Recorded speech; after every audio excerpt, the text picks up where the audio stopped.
Hello, everyone. How are we? Good, thanks. Well, you're not everyone, are you? Grow up.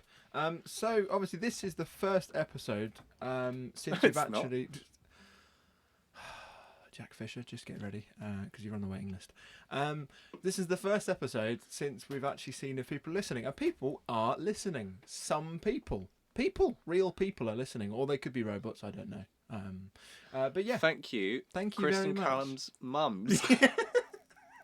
My mum wouldn't listen to this. Don't know about yours. My mum's been listening. Is she? Yeah. Does she enjoy it? Yeah. Shout out to Chris's mum. Margaret. Margaret. Hello, Margaret. Your mum's very lovely, Chris. She doesn't sound like that. I don't know why I said No. that. Like that. She's not northern. She's going to pull me up on that. No, yeah, so thank you for people who are listening. And now that we know that people are listening and that we have socials as well on Facebook and on Instagram and we're on YouTube now as well.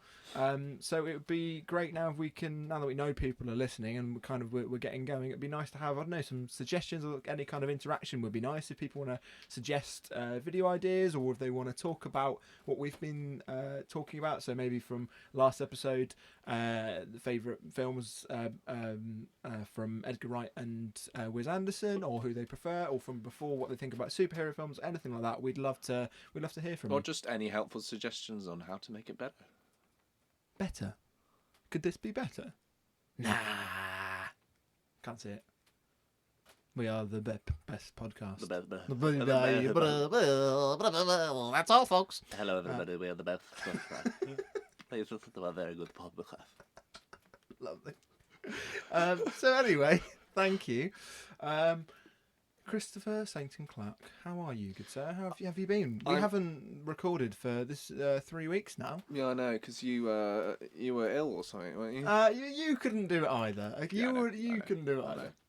Yes. No, so I haven't seen you in a while. I've been good. It feels like ages since we did this. I've been good, thank you. I've been an actor on a film. An actor? Yeah, it was a wow. student film at the NUA, the Norwich University of the Arts, for people that aren't from Norwich. And it was really good. Really cool team of people. They're all in their final year, kind of specialising in one thing or the other. Mm-hmm. Very lovely group of professional people, and it was really nice for me to be acting on a film set. Awesome. What was really cool. what was it about? What was the story about? Can you reveal that? I think so. Yeah, it's about. I won't say too much. It was about a couple of people that were trying to write a film, and it was about them falling out as that process kind of happens. So yeah, it was just like a. Oh, awesome. Yeah, a little funny little film. That's cool. Is that a dissertation film then? Is it? Or... It's their final year film. Yeah. Oh, awesome. And yeah, filmed in Norwich. That's lovely. Very cool. Have you got any others coming up at all? Any other films? Yeah. Yeah, I'm actually heading on Wednesday to Oxford to star in another student film. Oxford. Because I am at a point where I'm trying to build up showreel footage, and not having gone to drama school or anything like that. It's really nice to support some student films and kind of get some footage that way. There's always really good roles as well when it's student films, isn't it? You're not man in background with coffee. Yeah, You're exactly. Man in foreground with coffee. Well, and the fact that they've actually trained in that specifically in writing and stuff, they're going to be good stuff. Yeah. But I've got one thing to say, and that is stay in your lane, Chris. Okay, leave the actors to do acting. Okay, you write and you direct and you do lots of other stuff. Yeah. Very well. Well, I want to do it all. To moderate levels, but stay in your lane. Right. Okay, leave some work I'm gonna do it all. for others, mainly me. Leave it alone. I'm gonna do it Do all. not act. Gonna. Stop it. I'm going. Stop it. Gonna, as we say in Norfolk. I'm gonna. Which is going to. I'm gonna. Like canoe, but different. Well, that's very exciting. Yeah. What have you been up to? I was in a panto. I was in my local panto. Which I feel like it's a really strange time to have a panto. February. It is a weird time because it's after panto season. So if you are not listening in this country, and I know that there was one listener, certainly in the first episode, that wasn't in this country, and if you're still listening, hello, thank you very much for listening. Brussels, weren't they? They were in Brussels, and if that is you, then we'd love to hear who you were and how you found the podcast. That'd be awesome. Which country are you the leader of? Yeah, I just have this great idea that you're just at some kind of EU conference and just in the break you just Olaf Scholz is there just listening to us do Christopher Walken impressions. Please, if this is you and you're still listening, can you please make yourself known, because we'd love to hear from you. But yeah, so that's cool. I can't remember what I was saying now. Yeah, so Panto. So yeah, so obviously Panto season for anyone that isn't in this country is normally kind of over the Christmas period and coming into early January. But then you get local like amateur dramatics do kind of pantos throughout the year, really. So I did one with one of my local amateur dramatics society, Ocean Players. I used to do it a lot, do a lot of shows with them when I was younger. So it was lovely to come back to them, and I think it's just nice to just do something for fun. Is really nice. I think coming into kind of being a like air quotes professional actor. Well, I am a professional actor, but I don't know. I always sound weird saying that. Yeah, I think it's just nice to go back to go back to the roots of it and actually realise why you do it, and it's because it's fun and because you love doing it with people that you just love being with, and I think it was really nice to do that. And shout out to everyone from the players if anyone's listening. It was great fun. We did the Three Musketeers, and it was absolutely brilliant fun. And thank you for everyone that came and watched it. So I did that. I also. I'm not known as a very risky person or very adventurous person. However, I did one thing that you should never do before any show, and I'm not doing it before you all play, Chris, so don't worry. I went ice skating. Oh, right. I was going to say, is this bowel related? No, it's not bowel related. But no, I shouldn't eat anything before a show. Yes, so I went ice skating. Now, as I said before, I'm dyspraxic, and which affects my limbs. My head and my limbs just they don't get on very well. I'm just checking you've still got all your fingers, which you do. I do. Just have a little look. But yeah, so I went ice skating. Why? Well, why is ice skating a thing? Why? Well, you have no need to travel on ice. Well, what is the problem? We even have vehicle to do this. If we absolutely had to get across, say, a frozen lake, you would go dogs. on dogs or a snowmobile. Why do we ice skate? It's just dangerous walking. Because if you take your dogs to the rink, you get kicked off. True, but it just doesn't. But why? And then not only do you don't just walk on the ice, you have these boots on with a very thin blade, and it just makes no sense to me. And I was absolutely horrendous. It took me 2 hours to just about look like, if you looked in a skewed view, that I might have been ice skating at a very slow speed. And the worst thing about it is that there were kids just flying past me, and I was holding on to the side, and like there were these little really young kids just learning to skate who would just look at me and just go loser, and they would skate around me. It was horrific. And both my sisters went as well, and they're just very good at most things like that, which is very irritating. Did ice skating, which was interesting. And then on the same day, because this was in Milton Keynes, I did indoor skydiving. I've done that Have at you? the same place in Milton Keynes. It was a birthday present. Yeah. There's a little up there. Can you see that man up there? Yeah. This is rubbish for podcast listeners. Okay, my partner made me like a little out of like, what's that, poly something? You'd use it in like design technology. Oh right, yeah. And she made me a little skydiving flying man. Oh, that's what that is.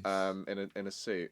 And basically, apparently they kept messing up my booking. Yeah. I didn't know this was happening because it was a birthday present. Yeah. And when they turned up, they were like, "We're so sorry that we've messed your booking up. Yeah. But don't worry, we'll throw in something, to say sorry." I said, "Cool, that's fine." What they threw in was, they said you can wear the superhero costume. I was like, "Is this is compensation?" And so everyone's there in their normal outfits, and there's me dressed like Iron Man. And it's a sorry because we kept messing your booking up. That's brilliant. And I was like, this is not compensation. I look like a fool. They'd been so fed up with having to sort out your booking. They were like, right, we're going to put him in this. But tell you what, as soon as I was in there, I was like, no, I am Iron Man. This is great. I love it. Were you doing all the poses? Yeah, I was trying to do it upright with my hands. Yeah. Oh, that's brilliant. No, it's good fun, but your face is like.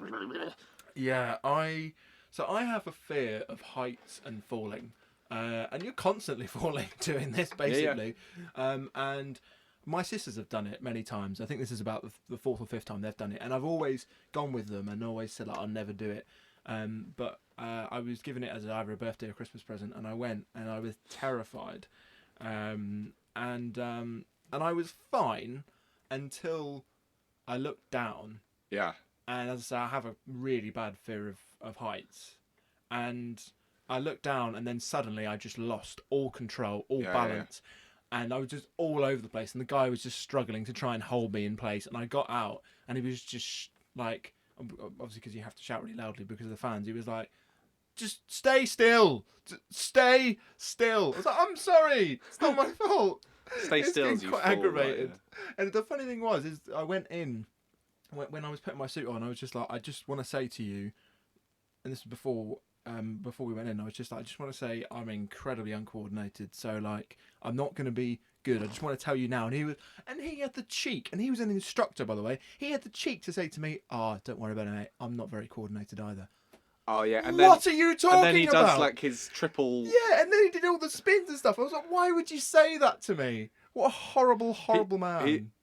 He did that. We're not giving them good business here. No, it's actually a really good experience. It's very good fun. Really fun. But no, he did that. He let us all do it, and it's like, and you finally got to the point where like, no, I can do this. Yeah. And then the instructor jumped in at the end and just And was Iron Man. Yeah. And made us all look a fool. I tell you what was worse in my scenario, in that there was, and he told us before we went up, and after I just told him this, that I was quite scared and I wasn't going to be very good. He was like, "Oh, don't worry about it. We actually got a child coming." And I was like, "Oh, good." And then he said to me, "Oh no, you don't understand. This child's 8 and he's amazing." So, "Oh, brilliant." So well, we're bringing a child in. Don't worry, but they're better than you in every way. They were like, it was meant like The Incredibles. You know The Incredibles? You know Jack from The Incredibles? Yeah. That's what this child was. He was flying about all over like Jack, and he wasn't even like doing the normal poses. He was just flying. Like, I can imagine at that age, that is the most incredible thing. But Jack's the baby, isn't it? Yeah, I mean, he wasn't a baby, but he was. They didn't shove a baby in that tunnel, did they? He might as well have been. I think he'd be doing it for a long time. Like, it was mad. It was absolutely bonkers. But yeah, it was an amazing experience, but very out of the ordinary for me. I'm not known as an adventurous man, but it was really funny. I went to see some old friends recently, and I was talking about this, and they were like, "Oh, well, you did used to be adventurous." I was like, "What?" I was like, "Oh, I just remembered. This is a story that I've dined out on for years. Is that I used to I used to be very adventurous when I was younger, like as we all are. Like, I think certainly me, I feel like it's been accelerated, but I've got a lot more. You get a lot more nervous and a lot more self-aware and aware of self-preservation as you get older. No. All right then, I do. I'm a very scared man. But like, you made of rubber and magic as a child. Like, I would get so many bruises as a child, but I would count them. I'd be quite proud of them. Yeah. I'd almost go out my way to bruise myself and just run at things and just see what happened. And you just bounce off. And Are you bringing up that story I told from last time when I ran into a fence? No, I wasn't, but good segue. No, so they showed me this video, and I forgot, like, I used to always tell this story. So these old friends that we have, one day when I was younger, I don't know, I must have been about maybe like 6 or 7. They were having building work done, and they were having scaffolding, and they had a trampoline, and I was like, I know what we're doing. We're jumping off of the scaffolding, off of this building, onto the trampoline. And for years, I was telling people this just to show what I used to be like when I was younger. And then he showed me the video, and it wasn't very tall scaffolding. Like, it makes me feel way less cool. But still, like, I'm amazed that I did it, because it's high for a child. Like, I watched it back now, and like, that's lame. But I'm amazed that I did it when I was younger. I wouldn't do it now. Yeah. But yeah. Cool. So yes, that's what I've been getting up to, yeah, we've got a busy week coming up. We've Last Shot and Confess. We are starting tour number 2 this Friday at Clive Village Hall. Very excited. Well, yeah, we've got. I mean, we've already created this show, but we've kind of got like one day of rehearsal to get it done, and then we perform in the evening, which for me as a producer is like is a money saving ploy. Are you scared? Am I scared? Yeah. I'm so not scared. I'm genuinely feel I don't have to. I don't have to direct it all again. I don't have to create it all again. It's already been created. It just needs piecing together, and I want to just help bring a little bit more out of characters that we didn't do last time. I know what I'm doing now. And I've got Daisy doing all my front of house, which is great. No, I'm so excited for it. So yeah, really, yeah, do come along. Although please come and see it. this will come out after the first two have already happened. Yes. So come along. You've still got 6 more dates after, basically. But yeah, no, come along. I'm super excited about it. Amazing. Well, I think that you've got anything else to say for this first section? No. Let's talk about films. Lovely. Well, let's have a bit of a theme tune, shall we? And then we'll go to a break. Cool. Over to you. Chris and Callum's Film Club. They're sitting on some chairs. My guitar's out of tune, but who really cares? I changed the theme tune. I bought it today. See you after the break, folks. Bye. Bye. Look at the exquisite curves, the hand-sewed leather seats, the body designed by science for the best aerodynamic performance, the surround sound speakers, the voice-activated locking system, and the monstrous engine. Imagine the feeling of having all that power beneath your right foot. How much? No, I'm all right, thanks. I'll have a rented A to B instead. It's a car and it's got all that you need. A bog standard engine, doors, basic body, a pleasant interior, electric windows, a radio, aircon and a steering wheel. What more could you want? And at a price that doesn't break the bank at only £7,000, what more could you want? The Renton A to B. It does what it says on the boot. Right. Should we talk about films? It's why we're here, isn't it? Films. Do you know what? I was listening back to episode 2. I was amazed how much we actually spoke about films because we finished it and we were like, "What did you think about that?" Because we found it a bit weird, didn't we? Because we spoke a lot about films and we didn't necessarily in the first episode. But I think it was nice. We talked about films on a film podcast. Yeah, I know. What's that about? We did our jobs. We did a thing. Not that we're paid for these jobs. Or will we? Maybe if enough of you Not listen that I'm paid friends. for this well, job. Yeah, you won't be paid for it ever. Community service. Yes, let's talk about films. So let's talk about, in this section, we're going to be talking about, as we did last week, the recommendations and Callum's confession. Yeah. So let's start off with recommendations. Cool. I shall start. Yeah. So continuing on from last week, you said to me that I should watch Last Night in Soho. Yes, because we were talking about it. Talking about Edgar Wright. So I hadn't seen this film before. I'd been meaning to watch it, and I wish I would have seen it at the cinema. So good at the cinema. But I didn't, and unfortunately there was a lot of people that didn't. I don't think this did massively well at the cinema from what I saw. No. Which is weird because I think it's quite a commercial film, is it not? Yeah, and when I was at Sheringham Little Theatre, I'd do a lot of their projection, and I'd actually get to a point where I was programming films for the theatre, and I was really trying to get some like new current stuff in there. And I booked Last Night in Soho, but it didn't do very well. We didn't get many people turn up, which is a shame because it's done really well critically, and I think it's a brilliant film. Yeah, I think in general it's done well critically. It's funny because I think it depends who you're listening to. There was I was looking at different kind of reviews online, and specifically I like to watch video reviews on YouTube, and it was interesting in that the people that really didn't get it, and that sounds, I don't know, that sounds funny from me. I got it, but you didn't. People that didn't get the film and didn't enjoy it as much were often American YouTubers who didn't quite I don't know, that weren't fully on board with it and didn't get a lot of kind of what he was going for. Yeah, it's such a British film. It is a very well. I mean, obviously it's set in is it 50s or 60s Soho? 60s. 1964. Yeah. Well, you already gave a bit of a synopsis last week, but obviously it's about this girl who's a fashion student who moves to London from, where is it, the West Country, is it? Cornwall, yeah. Cornwall. And I must say, actually, while we're there, you were right. Her accent so good. is I wouldn't have known she wasn't British. No, just New Zealander. Amazing. Absolutely. She's a Kiwi. And you're right. so there's so many little intricacies in there, in that.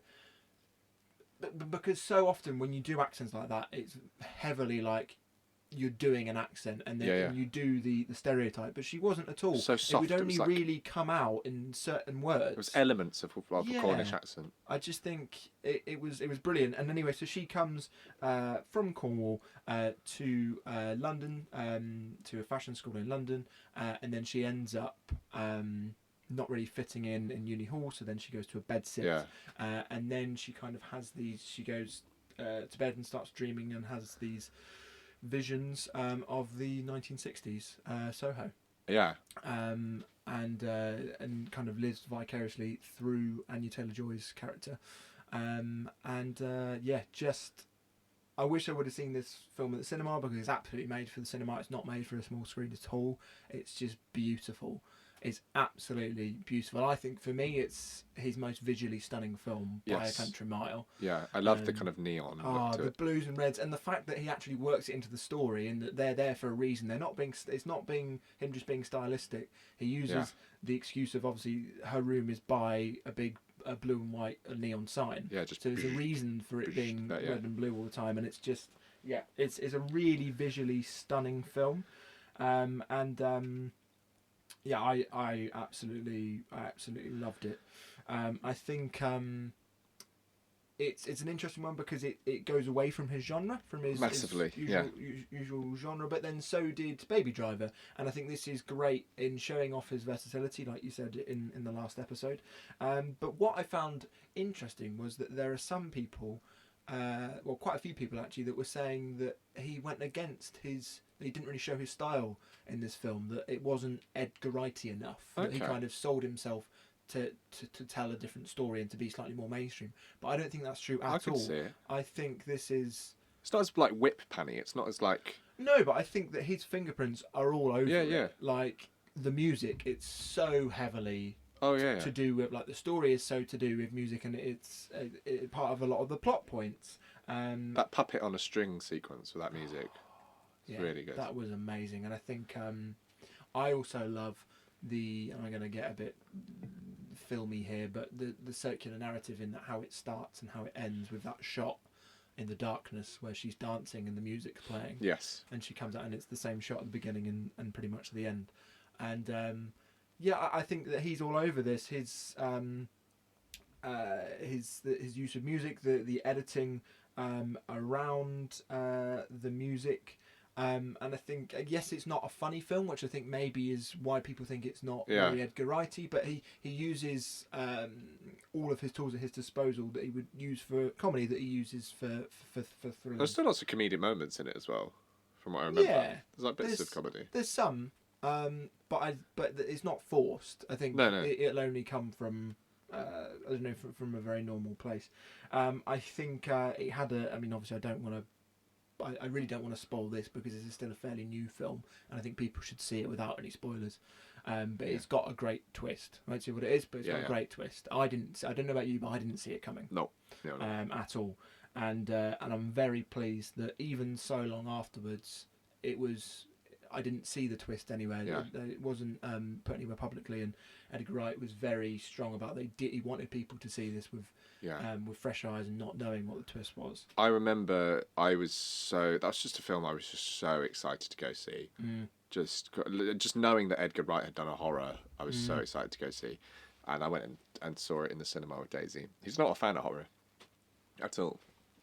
And we were both just so immersed in it. We were so immersed in it, and Daisy loved it. And she just thought it was brilliant. For someone who doesn't like horror, that really doesn't like it, she really enjoyed horror, it. Would you say it was a horror? I'd say it's a psychological. I think it's got big. Again, not giving too much away. It's certainly towards the end. I think it's got lots of horror kind of aspects, and it plays with horror tropes. And I'd say watch it again and look out for people in the background. I've watched it twice, and the second time I watched it, I saw so many like people in the background that you wouldn't notice unless you'd kind of seen the film already. But you can kind of. There's a scene in like the nightclub. And you can just start to see like through the mirror and through reflections of like people starting to pop up that I didn't notice. It's just really clever. It's one of those things that you should probably just watch again as well. Yeah, I do really want to watch it again. it was very good. I think, speaking of people and the reflections, this film does the great thing that horrors and thrillers do, is that they make you afraid of the most mundane things that you will see in your everyday life. And for me, that was mirrors in this film. As after I watched it, I was you're just looking at a mirror and waiting for someone behind you, and it's not. It doesn't use it in this film as a jump scare. No. But it just, I don't know. It's just that this film is a lot about voyeurism, in the way that she is kind of a voyeurist living through Anya Taylor-Joy's character. But also, it feels like you're very much watching this as a voyeur as well. And you're being watched by reflections in the mirror and stuff like that. And also, it plays on obviously dreams as well. And I just think it's amazing. One of my favourite shots in the film was when the first time she goes to sleep, and the camera's on her underneath the covers, and then it just really quickly just pans away, and it makes her look tiny in this huge bed, and the duvet is moving up and down like a wave. I just think that was absolutely beautiful. That was my favourite kind of shot in the film, and I don't know, it just makes it makes Soho, especially in the 60s, look so beautiful. And obviously that's kind of the point. A lot of this film is about it's how we romanticise that kind of the 60s. Nostalgia, and it's about the dark side and nostalgia in general. I think obviously we romanticise that period specifically, but I think generally it is about nostalgia and how we look at things in rose tinted glasses. But especially if you weren't actually in that time period, how can you be nostalgic about it and just think it was amazing if you weren't there? And that obviously it plays on that a lot, and that the 60s weren't quite the free kind of time that we think, and especially for women. I just think it was absolutely incredible, and I think Thomasin McKenzie's performance was she stole the show. I think the best, certainly the most real performance I've seen in any Edgar Wright film ever. Certainly, and talking about how I talked about grounded characters last time, they're still in all of his comedies. They're still very strange characters, but they're still very grounded. Like there's something tangible about them. But just her completely is just you know that person. You feel sorry for that person, and like just I think if you are American, I guess it could be a little bit harder to get on with, because it's so like based in like British uni life, and London and how London is now, and but I think it's brilliant. I think it's fantastic. It was really nice to see the late Diana Rigg in it as well, and she she was fantastic, really good. They were all brilliant. Anya Taylor-Joy, as I knew she would be, she's just eye-catching. You just can't take your eyes off her. I didn't know she used to be a model, and I was watching something about this the other day, and that there's not that many models that transfer into the acting world, because it can be difficult to get out of that thought of kind of always thinking about your body. And being very self-conscious, kind of in that way, and breaking out of that. But she, along with some other models who have gone to actors, I think she uses it to her advantage. I feel like she knows what she looks like all of the time. There's something very like enigmatic about her. Isn't there? She's just very in control of her body. In how she moves, and especially those shots when walking down the staircase, and the reflection with Thomasin McKenzie, and the fact that how they did that was practical, in that Thomasin McKenzie was the other side. They just created another staircase. And a great thing that I found out was one of the shots, one of the early shots they were doing when they first go into Soho. When they're going into one of the clubs, is they have Anya Taylor-Joy one side and they have Thomasin McKenzie the other side. But I don't know if you know this, but the butler is I can't remember his name, but is one of the twins, one of the Weasley twins from Harry Potter. Right. Now what they did was they used the other twin for the other side. They are both the twins. Because to be honest, I saw them credited, and I was like, I can't even remember them being in the film. Yeah, that was them. But they just used them as twins, as a mirror. Brilliant. Yeah, I think it's fun. I just think this is. I think this film is so clever. I think it plays with horror and thriller tropes so well because in some way it's kind of like a haunted house film, to Yeah, in some a way. extent. Yeah.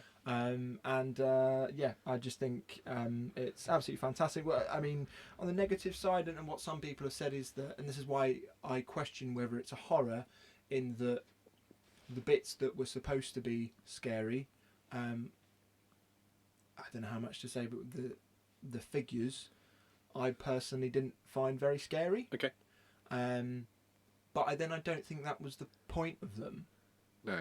Really, it's very difficult to say anything without spoiling anything. But I don't think it was the point of them to be scary, and I don't think he tries to do lots of jump scares and stuff like that, because I don't know. I think that sometimes is the cheap thing about horror, in that it's deliberately uses those things to scare you, whereas he, in the best horrors and thrillers, unsettle you rather than deliberately scare you with jump scares and stuff like that. But yeah, I think it's a visually stunning film. The music that is used with it is amazing, as it always is in an Edgar Wright film, and all the performances are outstanding. The most realistic that I've seen. There wasn't really any heightened characters in there.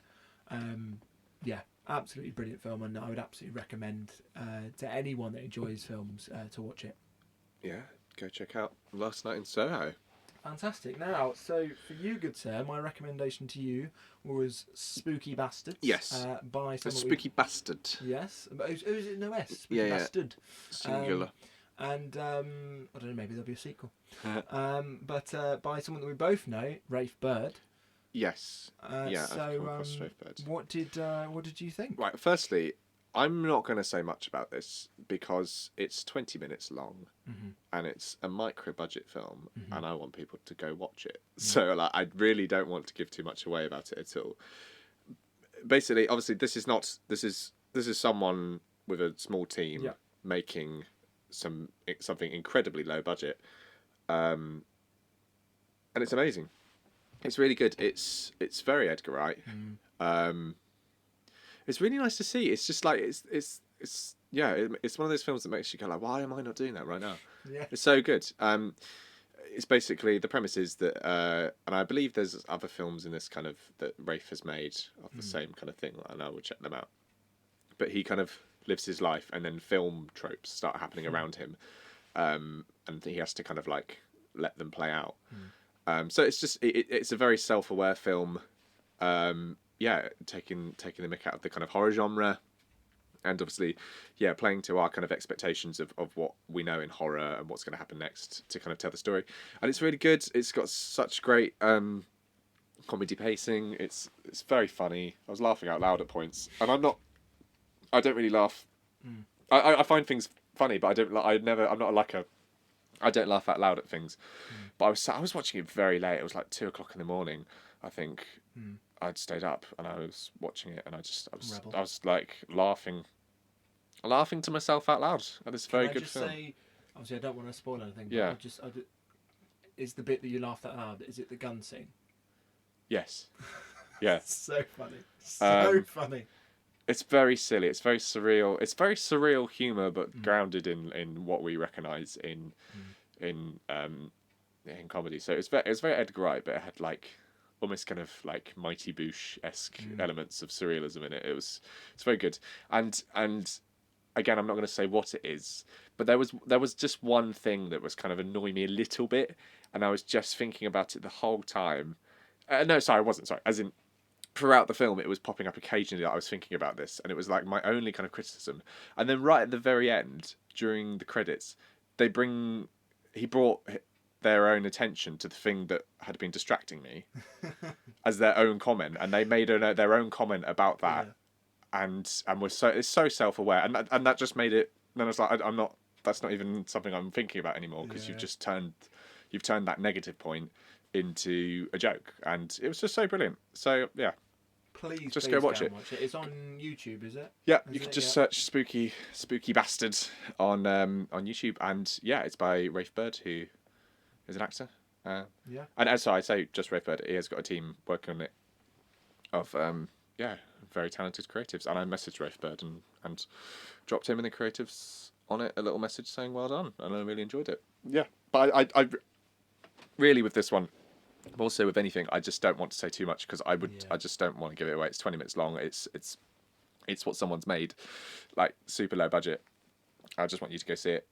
Go watch it on Yeah, YouTube. please go and watch it, because I think that they've already taken it to some film festivals, and I think they're going to be Yeah. taking it to some more. And I would love it to have some traction and to have eyes on it, because I just think it's brilliant and it's really inspiring. Because as you say, it's just like we were speaking last week about Edgar Wright and Wes Anderson, and these people that make it are the people that are just making films for fun. Yeah. They're younger with no budget and just hoping someone might see it. But it's just, yeah. So I really hope that people see this and it gets some kind of traction, because I think it's absolutely fantastic. Yeah. Yeah. So please go and watch it. And just thank you very much. Congrats to the team for just getting up and doing something. Yeah, and it takes a lot to do that, because films. I don't think people necessarily always think about this. It takes a lot to make a film, even if you think a film is terrible. There's a lot of effort that goes into every single film. Even just getting a film off the ground is so difficult. Even the lowest budget films, there's so much effort that goes into it. You've got the pre-production. You can spend hours, loads of late nights, no sleep, writing it, trying to schedule getting everyone together, and then doing it, having to do reshoots because something didn't work or the mic wasn't working, and then on post-production all the editing, which is so painstaking. I just think people need to realise quite how difficult it is to put a film together, and then you just especially films like this, you appreciate it that much more. So yeah, I'm very, very glad I met you, good sir, and thank you all for doing that, because it was amazing. So we're going to stop swooning about Rafe Bird and his team now, and talk about the Callum's Confession that we set last week, which was Alien. The original. The original Alien. Now, I'm going to start off by saying, so you gave me the Blu-ray. Yes. And on the Blu-ray, I was given a choice. Either the theatrical release or the 2003, I believe, director's cut. Now, have you watched both? I don't know which one I've watched. Oh. I assume I've watched the original. Okay. Well, I didn't know what to do, so I looked online because I wanted to make sure I watched the best version. Yeah. And it was said that the general consensus was that the first was the best. Yeah. Which is what I imagine I've seen. Yeah, I mean, but then I've looked, and then some people disagree, and from what I've heard, there are some bits which help other bits make sense in the director's cut. But anyway, I'm glad I watched the original cut. I saw what people saw at the cinema, and this was an interesting film to watch for me. And I tell you what, I really wish that I watched this when it was out. That I watched Alien before it was Alien. Okay. Like quotation marks, because there's so much kind of lore around it, and everyone talks about Alien being one of the best kind of sci-fi thriller horrors ever, one of the best films in general to ever be made. And there's just so much expectation. Believe it is. Yeah. And I think that the problem is there's so much expectation for it, and there's so much expectation for me to like it, and I know that, and I'm very aware of that. And this is why sometimes I don't always watch films that people get me to watch, because I always feel like there's so much expectation for me to say, oh yeah, I love it, because I know I'm supposed to like it. And I very much felt that with this film, is that I was supposed to love it, and I did like it. Okay. I did like it. I just wish I would have seen it before all of that, all the expectation, and go in with no expectation, just see this amazing film, and especially even more amazing at the time. I think like the set design on this is incredible, and something that you don't really see nowadays, because so much of it, talking about MCU and superhero films in general, before, so much of it now is all blue screen, green screen, mocap and all that stuff. This is all like proper practical effects. The set is incredible. It's so lived in. It doesn't look like sterile like so many sci-fi film sets do. It's real. You can see it working. You can see the actual the chemistry between the crew as well. Yeah, you yeah. can see them working as a team. It doesn't just look like actors that have just been put there. Yeah, yeah. And it's really nice to have that at the beginning to show them working together. I wish that there was more time doing that. Okay. I wish that there was more there was more time spent with the characters to make me maybe care about some of them more. Okay. Which is funny because in general, I think this film is a real slow burner. Yeah. And again, I think that's to do with expectation, that I thought that it was this straight horror thriller film, but actually, for the first 40 minutes to 40 to 50 minutes, it's a slow burn sci-fi film, yeah. like proper hardcore sci-fi film. I apologise, that's my laptop in the background. Put it on mute, man. But yeah, it's a slow burn sci-fi film. Yeah, yeah. And I think maybe I wasn't expecting that. Okay. But can you see, considering, I mean, how old it is, what influence it has had on the sci-fi genre? I mean, it's many things come from that film. This is the problem again. In the same way when I watched Batman before, and I'm sure I'll be repeating myself on a lot of these Callum's confessions, is that they seem derivative, but they're not, because most things are derived from them. Okay. Like, I can see so many things that come from this film. And obviously it's amazing that it started all of that. I think the acting is really good. It's one of how is this? John Hurt's. Sorry, I almost called him John Kane because his character's called Kane in Alien. But John Hurt, one of John Hurt's earliest kind of performances. Yeah, and As I Kane. thought he was going to be in it for longer. Me too. But he was fantastic in that, and obviously I love the story that the actors didn't know what was happening with the chest burster. Yeah, yeah.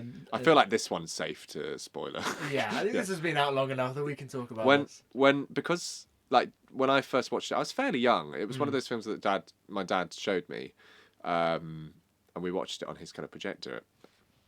And I remember like John Hurt was the only actor I kind of recognised at the time. And so I thought he was the main character. He's the one who wakes up first. Yeah, yeah. He's the one who kind of goes into the cave. You kind of latch onto him initially as a main character. And then the chestburster scene happens, and I was like, "Is he dead?" Dad was like, "Yes, he's very dead." But I love that about the film, that it shifts protagonist, because he is the initial. But to me, he was the initial protagonist. I suppose so. I mean, I don't know. I think that there wasn't really one. I thought it was fairly balanced for the first half of the film, which is maybe for a mainstream audience actually makes it a bit difficult to latch onto in that first hour. I felt a little bit lost in the first hour, to be perfectly honest. It's almost like Ripley only starts to become the protagonist once so many people have started to be picked off. Yeah. I love it. I don't think it's very... I saw it not knowing what to expect, and it was the first in the Alien franchise I'd ever seen, and Predator as well. And yeah, I loved it. I just remember being blown away by it. I just thinking it was such good horror, especially for its time. It's so good. I think it really holds up. You might disagree, but No, I think it holds up. I just wish I would have seen it at the time, so I could have seen it. But you weren't born then, Callum. No, I know, but I also wish if it comes, and I think these things happen all the time. If it comes back into the cinema, I'd love to go and see it. Yeah, because I watched it at my dad's, and he had a projector and a screen, and so I had like a cinematic experience of watching it. Actually, with what I really appreciated about me growing up, when I kind of reached that kind of, which we'll talk about in our main meet today, but coming out of childhood into teens, I watched so many classic films at my dad's with a kind of cinema setup, which I was hugely lucky to have, and it just made me appreciate cinema, classic cinema so much. Lucky so and so, that's so cool. Now I do think that you need the cinema experience for this, because I didn't have it very loud, and I think it's so much about atmosphere, this film, and I got the atmosphere, but I feel like if I was in the cinema and I got the score and the music blaring out and I was properly surrounded, I think I'd be way more in it than I was. And that was another aspect. We had headphones. We'd watch it with headphones. Yeah. So honestly, watching that on a big screen with headphones, it can't be That's beaten. Cannot be beaten. I think again, similar to Last Night in Soho, actually, I feel very much like a voyeur watching this film. You're Yeah. very much a fly on the wall, which I really liked about it. Obviously, sometimes you go into Ripley's perspective and you go first person during some of the running scenes. But I feel, very much like a kind of a voyeur in this. But I really, there's no point talking about Sigourney Weaver's performance because It's enough classic, people, yeah. it is brilliant. I mean, everyone knows that. But I really believe her. I absolutely believe her performance in this, and I think is really realistic. Her fear and how terrified she is, which I don't think always is in thriller and horror films. Yeah. Like when a lot of the time you'll see people just running straight and just bolting. And there was a moment in this film where she's running, but she's constantly looking back. And that's what you would do. Yeah. It's what you would do. Like, Look at the you fucking wouldn't- thing that's been like. Yeah, you wouldn't hounding just after run you. straight. Like, I just feel like the horror and the terror in this and the characters is done so realistically, and I did care about the characters going forward. But as I say, I would have liked maybe a bit more time with them at the beginning. There's a lot of time spent in the first half just going through the corridors. Yeah. Which again, I think it depends on the cinematic experience you're having. 'Cause I think even to me at a younger age, when I'd seen like way more modern films than this, I still felt so tangible and like and just seeing that kind of world being in. I appreciate how much that film builds the world for you before anything starts happening. And what I would recommend, I'm not going to make it a confession or anything for you, but I would consider watching Aliens, the second one, which is more of an action film. Yeah. So that's when, they start to move away from the kind of, it's still scary, but it's more of an action film rather than a creepy horror. Yeah. They've established the kind of the villain, which is the alien, and I do, like I said it last week, I love that kind of Jaws thing where they don't show the alien as much. Well, this is what I was about to talk about because I think that works really well. I think the alien design is incredible. One of the best designs So creepy, of anything ever. I remember in just film. seeing what Alien looked like as a kid. I hadn't seen the film, but I'd just seen Alien. I seen an alien. I was like, and I was terrified by it. Just looking at it. It's a creepy looking thing, isn't it? It is haunting, and I think it works not showing it too much and just that the presence that it has, and I did really get that. I really got the kind of the anxiety of where it might be, and just showing the front of it, showing its nose. But I think I'm saying how you would change this film. It's a classic film and everyone loves it. People are Callum's idea of how Alien from 1970. No. What is it? Is it 78? 78, I believe. Yeah. But what I would say is, for me personally, I would have liked to have seen the alien even less. Oh, really? Okay. Yes, and I'll tell you. Watch Predator then. Great. And what I'm talking about specifically is, again, we can talk spoilers. It's a very old film. Is when we think she's escaped at the end on the escape ship. And the alien's just laying there. And can I just say, I think it was really clever designing the ship black and having these dangly things. So then just for that specific moment where you just assume it's part of the ship, but it's the alien, that's an incredible moment. Yeah. That is brilliant. But for me, what follows it, I wish we didn't see the alien so much then, because it's the first time you properly see it full body, like with some light on it. And for me then, it lost... I don't know, I was out of it slightly because in that was the first moment that I saw it was a man in an alien suit. Okay, yeah. I think it was just really weird and awkward for me that it was just laying there. I couldn't quite get it. So I can't remember the specific moment you mean. It was. But yeah, she was in this escape ship. I know roughly, as in I know the scene, she but was I can't remember. The alien was just like laying there while she was getting ready in the suit and that. Right. And I don't know, maybe someone can explain to me why that is. I'm sure there's a perfectly good explanation. But then when it then comes out and it stands up, for me, that's when I came out of it a bit and saw that it was a man in a suit. And I didn't see that at all for the film up to then. So I wish they hadn't done that. But otherwise, I think the alien is absolutely incredible and terrifying and brilliant. I believe that that they were really struggling to find someone to be the alien because they just needed to be so tall and slim, and then they actually, I think they bumped into someone. I can't remember if it was in a pub or something like that, but they bumped into this guy who was just so insanely tall and slender, and they were like, "Can you please be an alien?"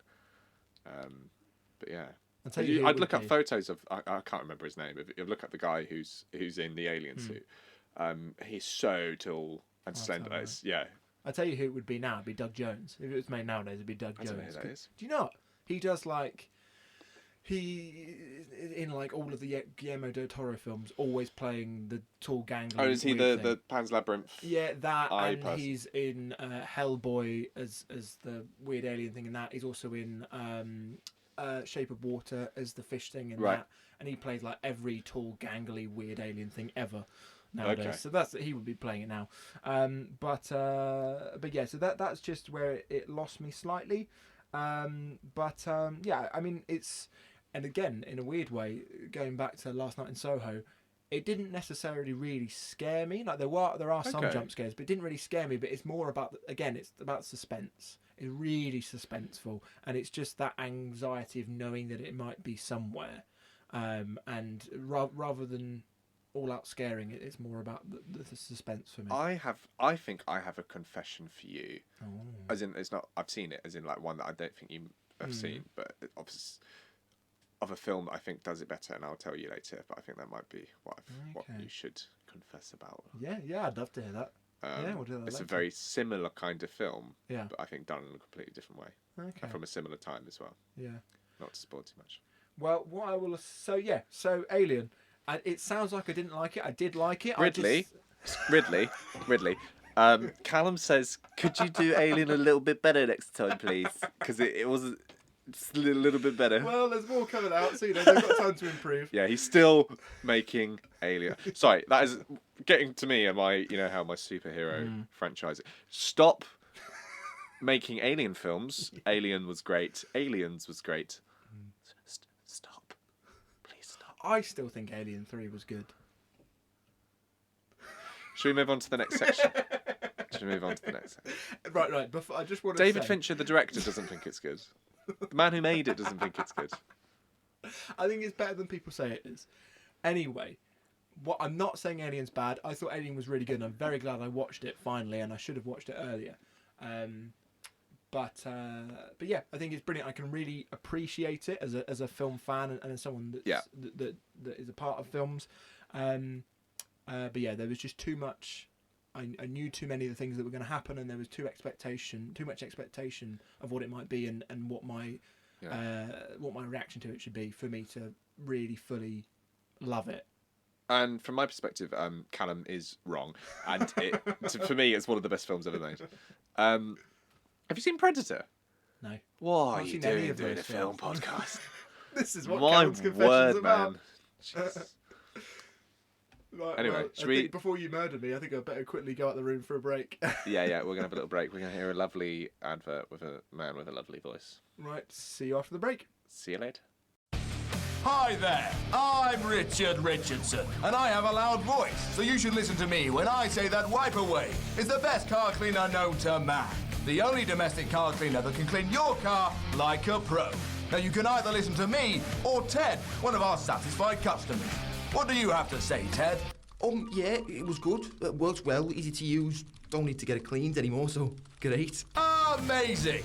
Now stop wasting your time and money and go out and buy yourself some Wipeaway. Because no matter who you listen to, it's great. Wipeaway, every wiper winner. And we're back. Callum's not here. He's gone. So, shh. Callum can't make it anymore. He was talking about how aliens should be changed in the break, and I've taken it off. I'm out. He wriggled loose.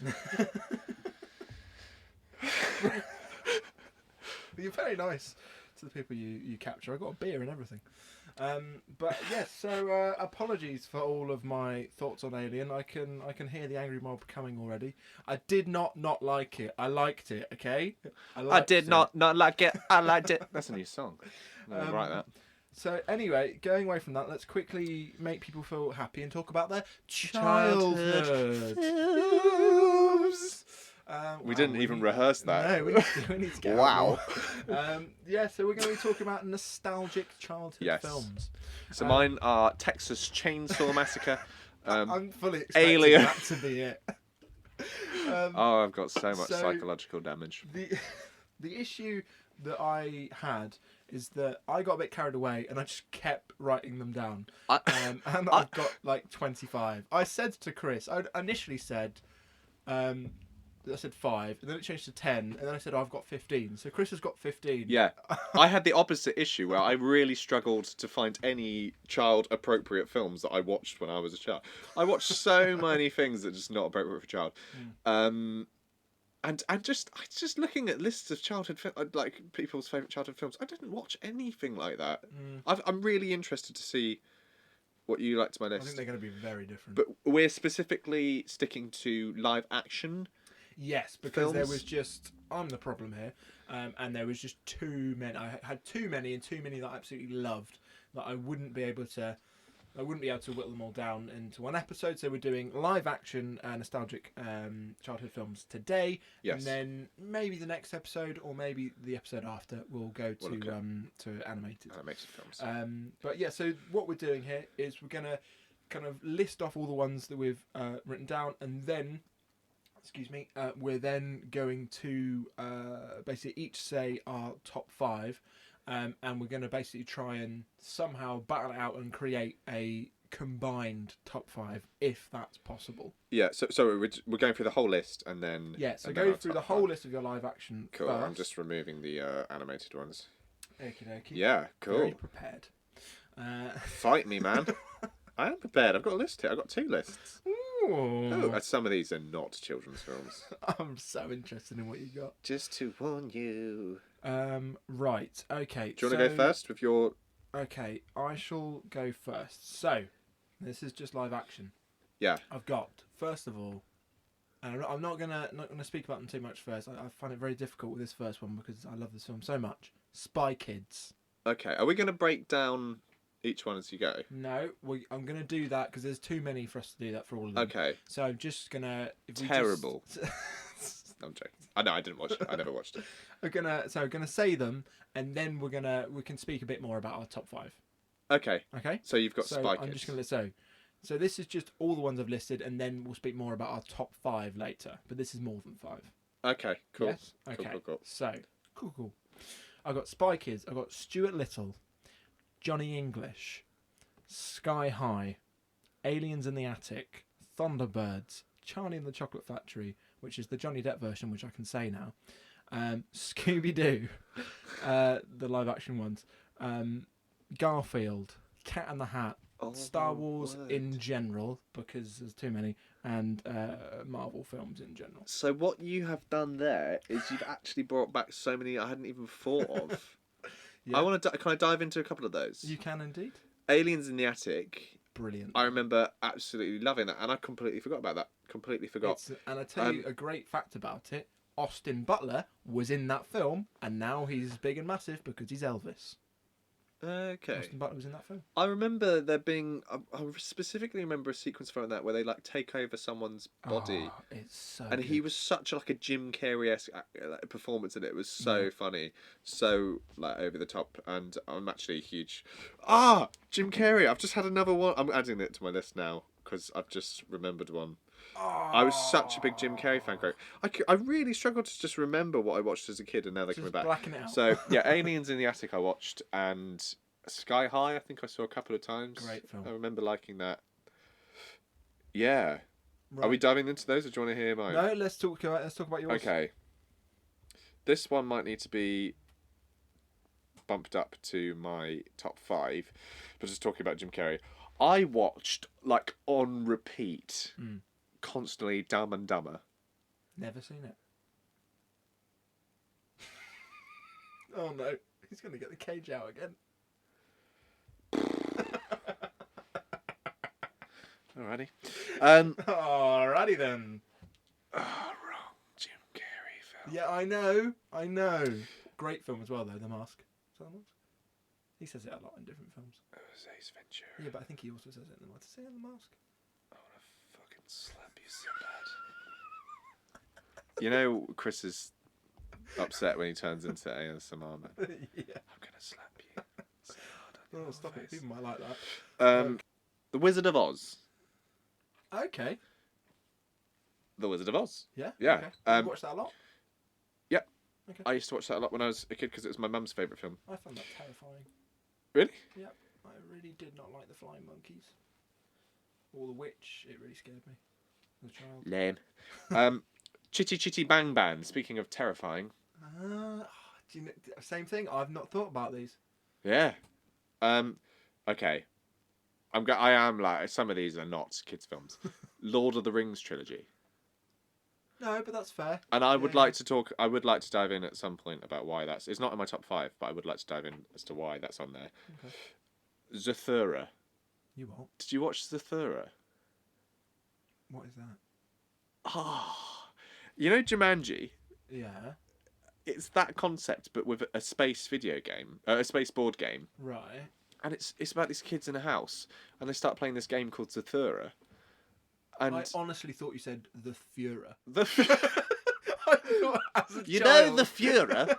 Fuck. No, Callum. Zathura. It's like Jumanji, but set in space, and there's like a big robot in it.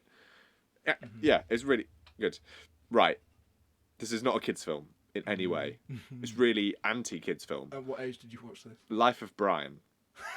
Now, I say this because it was the first ever R-rated film I ever watched. Is it R-rated? It's very rude. Yeah, I didn't know it was R-rated. Interesting. It's 15, I think. I mean, I've not. The only thing I know about the life of Brian is always look on the bright side of life. Okay, it's a very rude film, but it was for me as a child. I watched that with my mum, and I was like, "This is the best thing ever" because it's a rude film, and it's the first 15 rated film I'd ever seen. So for me, that's a childhood film. Right. Night at the Museum. Oh, I didn't think about that film. Yeah, and my dad at the time Night at the Museum came out was an exhibit manager at the Natural History Museum in London. So I was like, "Dad, is this your life? This is your life, right?" And he's like, "No, Chris." And I'm like, it's because he doesn't work night shifts. If he worked the night shifts, then That is brilliant. that'd be happening. Great film. Star Wars original trilogy. Mm-hmm. Blues Brothers. Oh, great. And then Star Wars the prequels. Right, can I just ask you, did you... have you put Blues Brothers in your top 5? Yes. Okay, we'll talk about it later then. Okay. Because I've got a great story Cool. about Blues Brothers. So that's your list, yeah? That's my list. Okay. Let's talk about... And I haven't put down what my top 5 are, so I'm going to have to work out on the spot. But we'll go one after the other. Yeah. So I'm going to give you one of my top 5s first. And I'm going Spy Kids. Now, you haven't seen Spy Kids, but Spy Kids is so much a part of my childhood. I was quite a lot referred to as Junie, who is... Yeah, you got told you looked like one of them, didn't you? One of them. One of those. It's a boy from a film. It's One of them real Spy person. Kids. Yes, Junie. One of them. The son, the boy in that film. A large part of my childhood, that film. The first one, second one's all right. Third one, I really couldn't decide whether to put the first or the third in my top 5. So I'm just going to put Spy Kids in general, which I think is a fair thing to do in this. If we can't decide a specific film, if we just put the franchise. But yeah, I mean, they're just, particularly that first film, it's so nostalgic. I mean, Alan Cummings as Mr. Floop. I mean, it's so irritating because you don't know this, but I don't know anything. just incredible. It's so silly, this film. It's so silly. It's a spy film, but it's just ridiculous. Got people in these weird toy costumes turning like these government people and spy people into these weird like clay shaped monster things, and then the henchmen are thumbs. It's absolutely mental. It's an acid trip, to be perfectly honest. This is an acid trip as a children's film, but it's fantastic. And as a child, it was just brilliant, thinking that I could have a jetpack and I could be a spy, and it was all those things you want to do when you're that age. And it was a family film as well. About this spy family and this brother and sister dynamic, and I've got 2 sisters, so I really relate to that dynamic. And it's got real heart, and it's really sweet. And I think they're really cool. The third film was, which is all about being in a video game, and it's got Sylvester Stallone in it as the villain, which is mental. It's got so many good people, and Antonio Banderas plays the dad. There's just so many big actors that you would never think would be in these films. And I was really into video games when Spy Kids 3 came out. So yeah, I just have so many fond memories of those films, and they are very firmly in my top 5. Cool. So over to you for one of your Right. top 5. So, it was going to be Life of Brian, but I talked to him a little bit about why I put that there already, so I'm going to swap it for the Lord of the Rings trilogy. That was like for me, it's about my memories, and that's a specific memory of it being something like New Year's Eve, which is like the only time you get to stay up as a kid. Mm-hmm. And they were playing the first Lord of the Rings film. Right. And I would never have been allowed to watch that film if it wasn't for the fact that I was allowed to stay up till midnight. And so, and when you're super young, like midnight is this mystical time that you never even reach because you get sent to bed at 6 or 8 or whenever your parents want to hear you shut up. Lame. And I remember watching, just staying up for this whole film, and I stayed awake for all of it, and I have vivid memories of watching that, and then as a little bit older, watching the next two, and again, not kids films, full of violence and gore, but I just have specific memories of it. Can I infuriate you? Oh my god! I've not seen them. It's another film. This is like me wanting to start like a football podcast. What? This is what I'm here. It's a learning experience. Okay. Learning experience. Chris You learning are. How much he hates me. Wow. Okay. And right, I'm regretting sharing this because it's my pet hate, and I told people this, and all they do is do it to me now whenever they see me. My pet hate is when you say you haven't seen something, and the person replies to you, "You've never seen butter," and it's always in that exact time. It's I've never seen Jurassic Park. Yeah. You've never seen Jurassic Park, and then it's made worse when it's like, you haven't lived, and it's always in that exact same time, and that drives me mad. And so now my family just do that all the time with anything, even when I'm not there. But I just so want to do that to you right now. Sorry. You've never seen Lord of the Rings. You haven't lived. Yeah, I do apologise. It's annoying, isn't it? To everyone. I've seen, and do you know what's worse is that I have seen the Lord of the Rings doesn't really seem to be on TV much, but I've seen The Hobbit quite a bit on TV. I've never watched them fully, but I've seen long bits of them. Yeah. Do you know what? He's not laughing. He's crying. That is he's whimpering. You didn't know who I was, did you? Your life's a lie.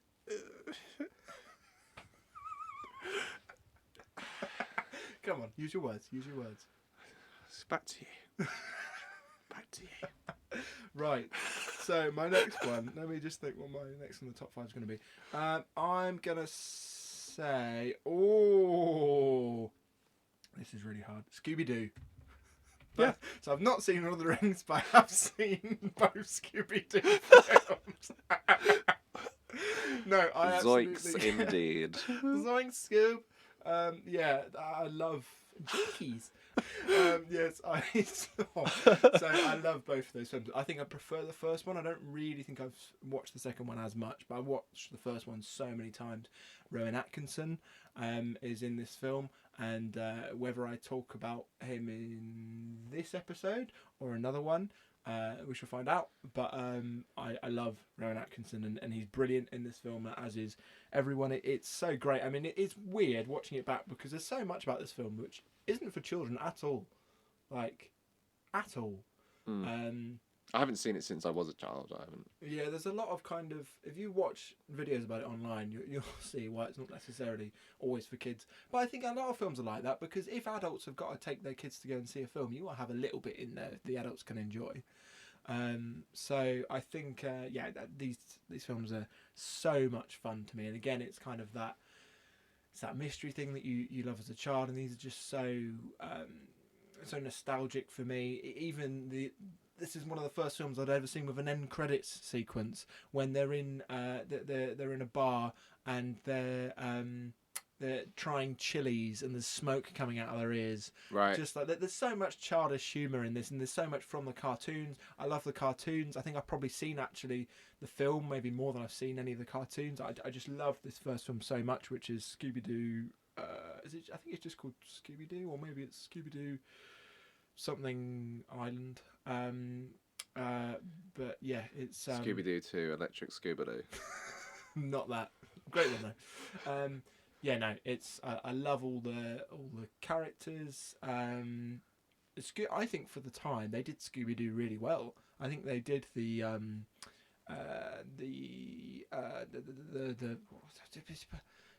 effects. The effects. Really, so I'm just so flustered because CGI. The CGI. I think they did the CGI actually really well for the time. On Again, I Scooby-Doo. can't really remember it. To me, when you're a kid, that's just a dog in front of you. Isn't it? I can't remember how good the CGI was. No, you look back at it. Obviously, like it's a bit. It doesn't necessarily look. The face doesn't look like a dog, but I don't think that's not really the point, though, is it? It's supposed to be, extra and animated. But I do remember that being incredible at the time. There's like Ah. you could see like characters that you'd known to be cartoons, Yeah. be people. I think, and at the time, because it wasn't done as much, it was amazing. Obviously now everything has been done Yeah, twice. big whoop. Deal with it. Big whoop, Scooby Doo, and they'll probably make it again. I kind of hope they don't, because I think that was brilliant. And I really love the fact that Freddie Prinze Jr. played Freddie. That's just very appealing to me. Yeah, I think they're brilliant films. They bring me a lot of joy, and there's a lot of great sequences in them. Particularly, because of my disposition of having IBS, I really like the farting scene in the first film where they just try and outdo each other with a fart. If I tried to do that, it would get messy. Love Which the is film. going to be our game later, isn't it? Outdoing each other, and we've had noodles, and I had a lot of cheese for lunch, so that is a possibility. I made Callum some chow mein. I'm going to make my own special effects. Your turn, Chris. Yes, Night at the Museum. I Nice. watched that film. That was another film I watched over and over and over again as a kid. As I mentioned, yeah, my dad was working in Natural History Museum, so I just thought it was so cool, especially when you're that age. Like, my dad does this, my dad does that, or my mum does this, or my mum does that. Yeah, I just remember really enjoying that. Yeah, and Rami Malek is in it, Yes, yeah. I believe. He is. One of the first roles we'd seen him in. Who else? Robin Williams, Williams is in it. legend. I always get their names wrong. Not Robbie Williams. Robin Williams. Not Robbie Williams. Robin Williams is in Great it. film. And Dick Van Dyke plays the villain. Does he? Yes, he's the old man. There's like a team of old men, Oh, and they are the villains. And Dick Van Dyke is the kind of leader of it. And I remember like after seeing Mary Poppins, because you were watching kids' films at the same time. I know Dick Van Dyke from Mary Poppins is the villain in this, and it's really cool. And he's old now. Dick Van Dyke's still alive. Yeah, and he's 96. It's insane. And he's still dancing. He went on Is he? on an award show the other day. I think. No, that's what it is. He did the Masked Singer in America. Really? Yeah, he did the Masked Singer. That's Mental. crazy. I love yeah. it. His joie de vivre is incredible. So yeah, Night at the Museum, lots of fun.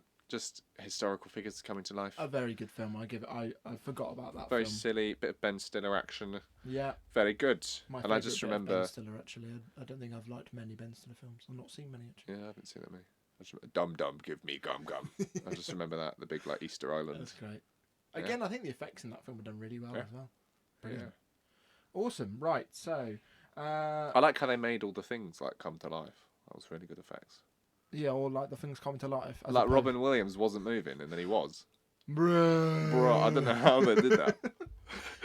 Yeah, very good film. I'm gonna say, and this is gonna be controversial because it's supposed to be definitely the worst version of this film, or not as good as the original. Charlie and the Chocolate Factory, as opposed Yep. to Willy Wonka. Yeah, and the yeah. Chocolate Factory. And I watched that all the time as a kid as well. That was another one that I'd I been brought think back to. it is a brilliant film. I've not seen the original. I've not seen the original Ooh. Willy Wonka's Chocolate Factory or whatever it's called. You haven't seen Willy Wonka's Chocolate Factory? Oh, Oh, you haven't I lived. knew I was going to regret this. Jesus Christ. I'm not meant to be swearing on this podcast, but I am. You have now. Knew I was going to regret this. Oh man. Anyway, yeah, but I watched that film all the time as well, and I really vividly remember at the time. I think Cadbury's did a marketing thing where they actually made lots of different Willy Wonka style chocolate bars when it was in the cinema, and you could actually go along and you could get a golden ticket. It was like like Walkers and stuff always do like competitions and. I don't think it was Cadbury's though. It might not be Cadbury's because I was watching. It was a chocolate company. I got trapped down a rabbit hole the other day, where they were talking about like real life Wonka bars. Right. When the first film was made, the rights were bought to actually make Wonka bars. I can't remember who has the rights to make them. But yeah, like it's terrible chocolate, like awful. Right. And it's a really bog standard. Like chocolate, and it's always been. They still make them now, and I remember because as I say, I love this film, and I always wanted a Wonka bar, and I remember getting one once, and it's just terrible. Like they do other stuff like candy, as they call it, nerds and stuff like that. So they do lots of different stuff, which is just derivative of other normal candy in America. Yeah. But yeah, it is a thing. Not Cadbury's though. Okay. And I mean, I know that stuff. I've been to Cadbury World in Birmingham many times. Weird flex. Anyway, yeah, I love this film. I just the set design is just amazing. I want to go there, and the fact that it was so much of this film was practical effects is just amazing. A lot of the Oompa Loompas were real, like robots. A lot of it was done that. I knew his name, and now I can't remember it. But the guy that played all of the Oompa Loompas, a lot of it was that he was doing the same movements but in different positions. Right. And they computer generated it like that. But a lot of it was that they were little robots that did things. And what they did with just all of the set pieces that they did with getting rid of the children. And I just think, the set design is incredible in this film, and it just really makes you believe, and it's just amazing to watch as a child. Yeah, and I've got so many like vivid memories from that film, and I remember being little at the time and loving it, and all like the adults anyway. Like, it's not as good as the original, but when you're a kid, it's just like you've just seen that film and it's brilliant, and I just remember really enjoying. That was our Charlie and the Chocolate Factory. Yeah, at the end of the day, that was theirs, but this is ours. Back off. Back off. Back off Adults. our film, mate. We're adults now, isn't that weird? Some of us. All right. That's me. That was a joke. Wasn't very funny because no one laughed. No, they didn't. Should we get like a laugh track, like a live studio audience? Oh, that'd be nice for my ego. I say my ego, your ego. You've got a big ego, haven't you? Anyway, continuing, we're never going to get through this. Yeah, it's my turn now, isn't it? Absolutely love that film. On to your next one. I have separated them because I watched them very differently when I was little. Star Wars original trilogy. Lower for me. Okay, not now as an adult and in quality, but as a child, lower for me than Star Wars prequels. But Star Wars the original trilogy, watched that all the time as a kid. Would watch them religiously back to back. And I also played Star Wars Battlefront on the PC. I immersed myself entirely in Star Wars as a kid. I had lightsaber toys. Somehow, when me and my brother would be bought lightsabers, I would always be bought the Sith ones. I'd always be bought the red ones. It's because you are evil. Yeah. And my brother would always get like a blue or a green one. Amazing. And we had an artist come around and like paint us once. When we were kids. It was fun. We knew about it. As in, like, it was just like a family. Mum came to your house. Yeah. And Mum got painted, and we got painted, and it was meant to be just like a family, you know. So we have a painting of us, and the sounds. Do you live in a manor? Like what? What is going on? No, as in not like I wasn't like a portrait. It was just like meant to be. He was like a sketch artist, or like he was just meant to draw something. But you see those on the side of the street. You don't bring them into your home. Do you mean paintings or kids? Both. Anyway, what I mean was he would just paint us. He did it once. It was fun, but like you'd go and get a family photo. Yes. We thought once it would be funny to get like a family painting. Okay. You know, we weren't bloody. We don't live in a manor. Anyway. Not anymore. But again, he drew us doing some on Tatooine. doing like a Oh, lightsaber wow. fight, and again I was painted as the Sith Lord, and there's my brother. My brother was painted as having his hand in his pocket and like effortlessly fighting me, as I really struggle with like a double red lightsaber. I'm massively going off topic here, but I'm just trying to say that my whole life as a kid was Star Wars, and I've ranked Star Wars original trilogy lower for me as a kid than Star Wars the prequels. Oh, so you're going to talk about prequels in a minute? Oh yeah. Okay. Awesome. Okay. Sorry, Yeah. I've rambled massively. No. Love Star Wars. Right. Well, next, MCU films are on there. Do I put them in my top 5? Yeah. Do you know what I do? Because I think Because they were are a large children's films. The angry mob are coming. I can hear them. No, I think I would, but I think they were a large part of my childhood. And like Iron Man came out when I was 8. I absolutely loved that film. Captain America. I think Phase 1 were in my like childhood, now known as my like nostalgia years. Yeah. And I think for me that's probably the best. And it's when I've been invested for a long time in it, but that's probably when I was most invested. I loved those films. I absolutely love those films. When they all came together in the Avengers, it was brilliant. I loved the first Thor film and how Shakespearean that was.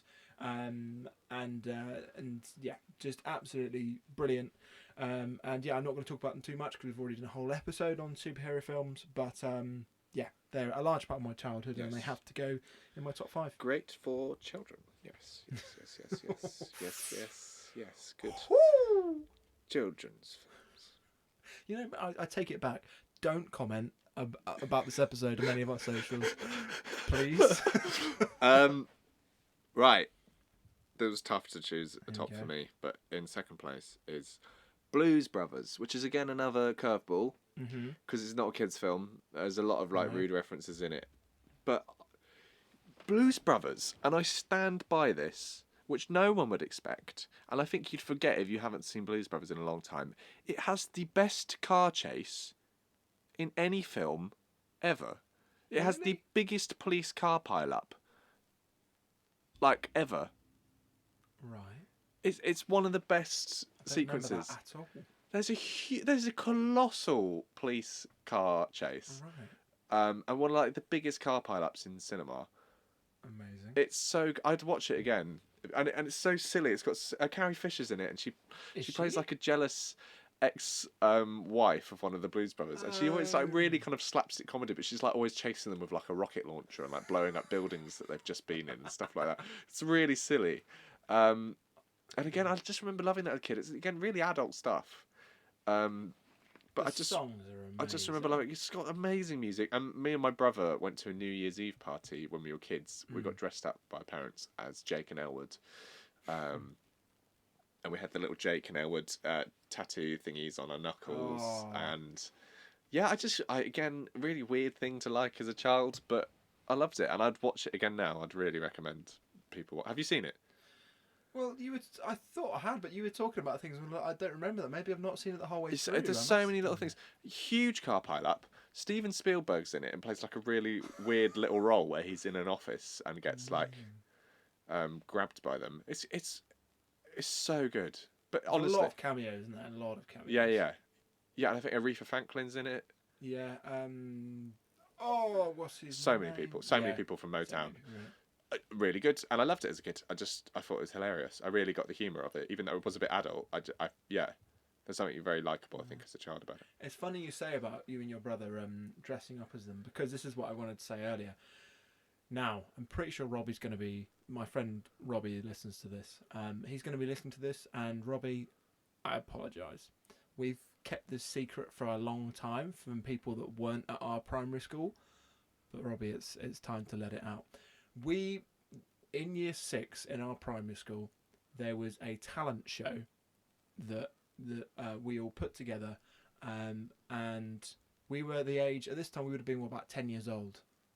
Everyone's doing like a bit of beatboxing, bit of bit of dancing, like popping and locking, you know, what the kids do, and all this singing and stuff like that. What did we decide to do as 10-year-olds? We sing "Everybody Needs Somebody" by the Blues Brothers. Everybody Fully dressed up. We had choreography that we were practicing for weeks at his house.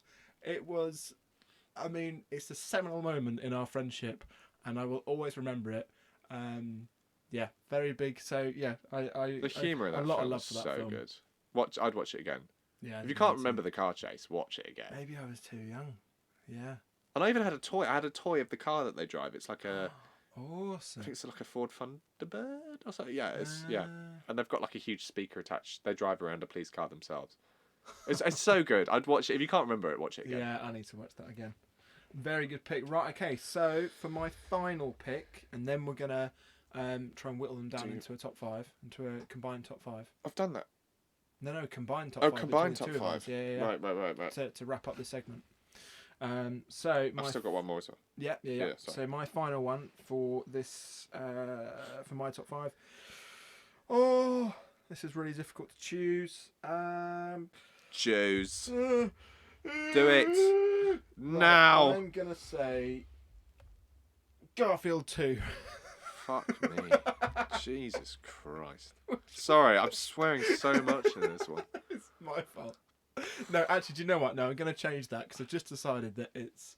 I don't think it is. It's The man Johnny who's running a English. film podcast has just chosen Garfield 2. No, I'm gonna change that.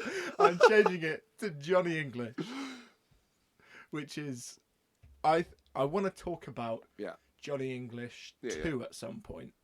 I think at some point we need to talk about our favourite films, and I'd like to have a real in-depth talk about that. Okay. Our favourite films in general, and Johnny English 2 is one of my favourite films of all time. Okay. It is. It's brilliant. EDA. But I think if I'm talking about my childhood, it would probably be the first Johnny English, the original. And I have, like you said before, I have real, very specific memory. I remember one of my old friends' house. They were older than me, and they'd already watched Johnny English. And I just looked at him and went, what's this? I can't remember how old I was at the time, probably about 6 or 7. I was like, what's this? And I, well, you can take it if you want, we can watch it. We won't watch it again. So I watched it, and it was brilliant. I think at the time it was almost like, I shouldn't be watching this. Yeah. Maybe this is a bit too old for me, but That's it the one works with so John well. Malkovich, isn't it? Yeah, Is the John villain? Malkovich, Yeah. isn't it? It's brilliant. It's so good because it's for children and it's for adults. I think Yeah. it works as well for both. I think it's such a funny film.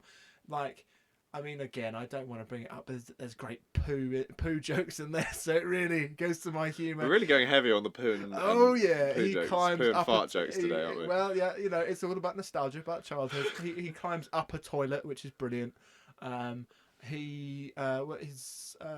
He's singing in the shower to an ABBA song with a little rubber duck. Does your mother know?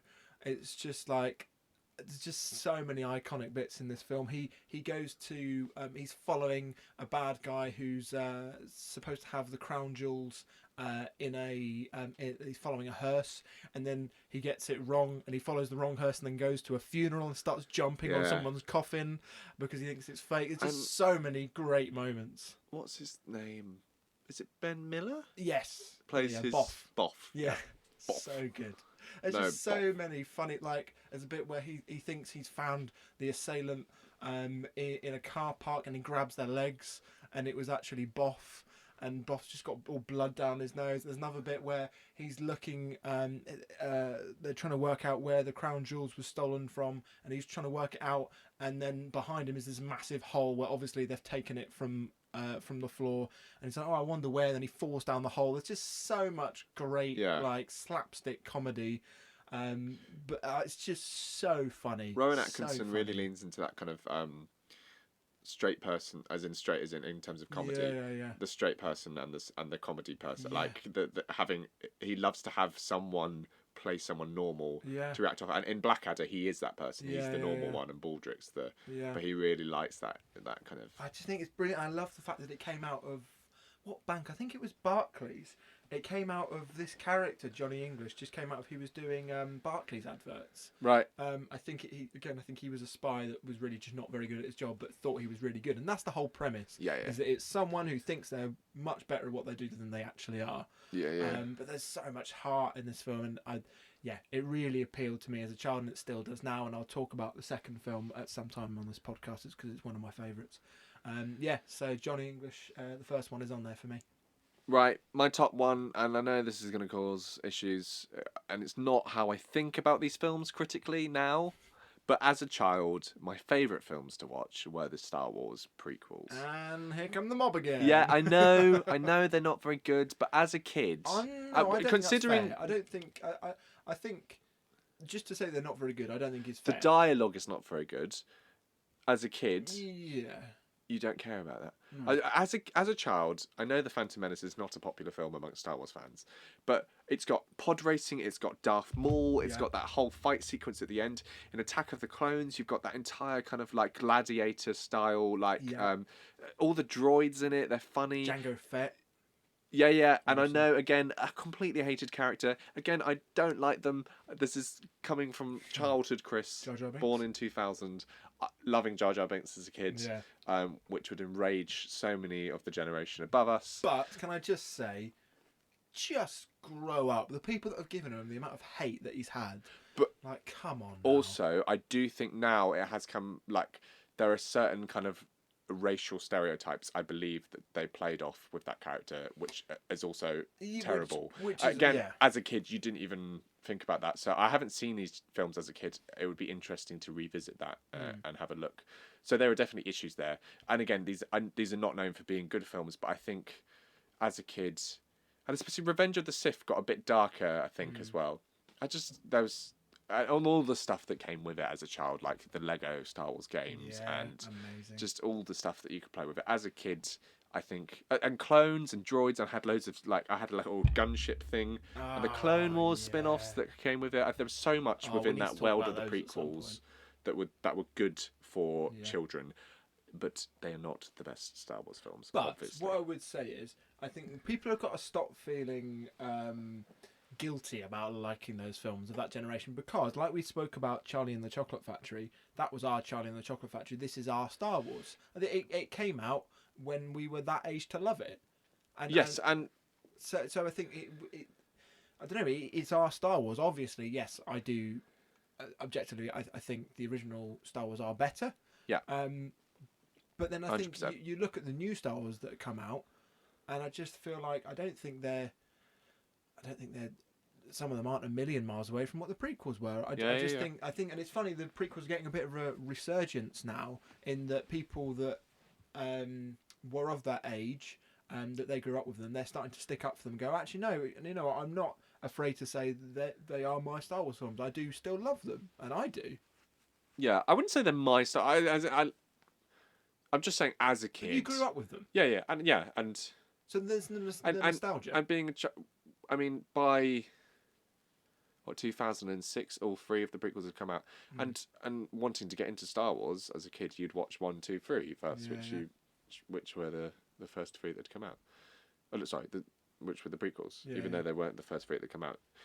So I think it probably annoyed people of the older generation that we were so into those films. But as a kid, everyone wants to be annoyed by something. As a kid, we were. Well, okay. And Mace Windu's purple lightsaber. Oh yeah, and the fact that he would only do it if he had a lightsaber that would make him stand out in that fight scene. I love it. Absolutely love General Grievous. So cool. So many cool things as a kid. Bits. And I had toys of all of those. Oh, the toys are so cool. So there you go. And we need to talk about the Clone Wars at some point in a separate episode, maybe about which arguably are a lot better than the prequels. Oh, absolutely. 100%. Far better. Right. Anyway. Okay. So before we send everyone to sleep, let's quickly summarise and let's put together a top 5, a combined top 5. Okay. Well, I don't think we can, because we've gone so weird and different with all of us. No. What I think shared we can. ones did we have? Right. Now, I didn't share the prequels with you, but I'm gonna say let's put the prequels in there. At the top? I don't think we need to put an order. Let's just put. Okay. Prequels are going in. Yeah, prequels are in. And the haters grow up. I'd be willing to put Charlie and the Chocolate Factory. Ooh, what other shared ones did we have? Yeah, okay. Yeah, I think that should be in there. I'm What else did you say? going to fight the original trilogy of Star Wars as well. Was it not very... No, yeah, they were rubbish. Just like Alien. Do them better. Could you... Didn't quite do it for me there, George Lucas. Can you do Empire Strikes Back again, but better, please? I don't think it's going anywhere, that story. I can't remember them as much a part of my childhood. So let's All think right. about another one that we can agree on. All right. Scooby-Doo. No. Oh, come on, man. No. You haven't even Not seen Spy. I having really want to fight for Spy Kids. Well, keep fighting all you like. Night in the Museum? I'm happy to put Night in the Museum in. Okay. So we've got prequels. We've Charlie got and the Charlie and Chocolate Factory, Factory. and we've got Night in the Museum. Night in the Museum. Okay. You haven't seen Lord of the Rings. Wildcard, Garfield. I watched Garfield, and I enjoyed Garfield as a kid, so I'm happy to... The top 5? No, I didn't put it in my top 5, so I was just joking. But great films. I think the second one's better. Yeah. I'm going to fight the corner of Blues Brothers. I know it's not a childhood film, but it was a big part of my childhood, and I think it's a very good film. But I wouldn't recommend it a kid to watch it. You enjoyed MCU films as a kid, didn't you? Yes. Could we not Yeah. put that in? Yes. Okay. Put some Okay. MCU films. So Childhood films. So we've got MCU films. Okay. We've got Charlie and the Chocolate Yeah. Factory. We've got Night at the Museum. Night at the Museum. Star Wars prequels. Star Wars prequels. Now we've got one left. What was in your top 5? So You had Spy Kids and Scooby-Doo, Scooby-Doo. Spy Kids, and Johnny English. Johnny English. I will allow Johnny English in there because I did also watch that a lot as a child. What were your other ones? My other ones in my top 5 So I were couldn't put Lord of the Rings in. Blues Brothers, Star Wars the original trilogy, Life of Brian, and Lord of the Rings trilogy. Which is insane to me that you haven't seen Life of Brian or... Yeah. Well, there's an option for that as Put- Callum's confession. Put Johnny English in. Hooray! There we go. Johnny English poo jokes. That's a win for poo jokes. Bum poo wee jokes. There we I think go. his trousers fell down at some point as well. Yeah, it's good stuff, isn't it? It's really highbrow stuff, and I still love it. Brilliant. Well, there Right, we go. let's have a That puts an break. end to this section. Let's have a break, and then I was going to say, normally I say we've been really serious in the main bit. We haven't at all, but let's be even more silly in the final section. I just remember, in times of trouble, pee pee poo poo bum bum. Funny. Us men don't think about our mugs. We put 'em through hell each and every day, but do we clean 'em properly? Nah, we can't be bothered. We ain't got time for that, too busy. But women, they seem to find the time somewhere. Lads, it's time for a revolution. We need to start looking after our ugly mugs or they're gonna get uglier. But don't fret, because we ain't alone. Because we've got Bosch, face cleanser and moisturiser. You wouldn't leave your backside dirty, so why leave your face? Bish bash Bosch, give your mug a wash.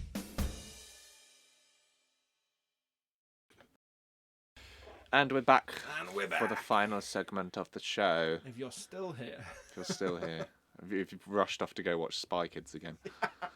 it's a brilliant film. It's had enough airtime now, let's move on. Right, okay, so let's be even more silly. And let's have a bit of a game. So the game today, again, now that we know people are listening, if you've got any ideas for games, we'd love to know.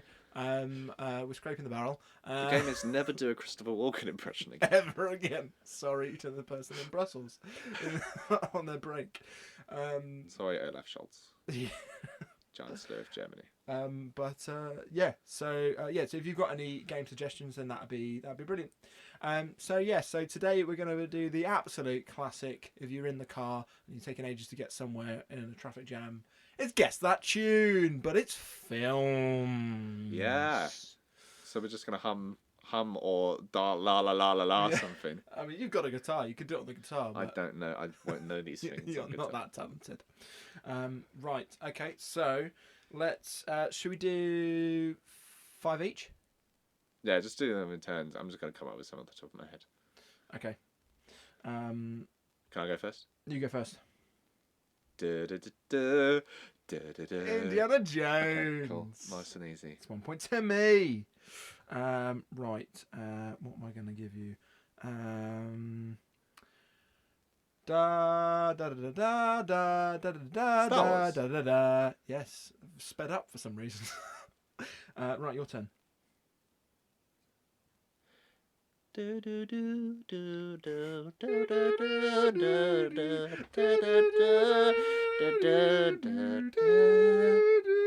Jurassic Park. Or Jurassic Yeah. World. Not Jurassic Park.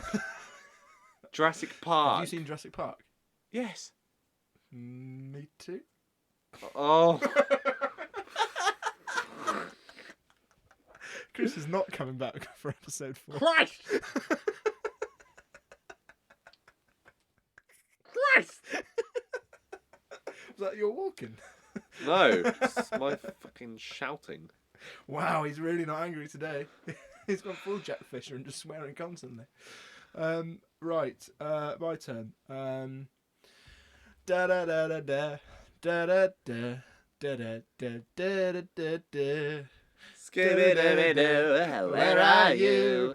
Got some work to do. You still got some turds to do now. No. Continuing the poo theme. Scooby-Dooby-Poo. Right, so that's 2 each. Your turn.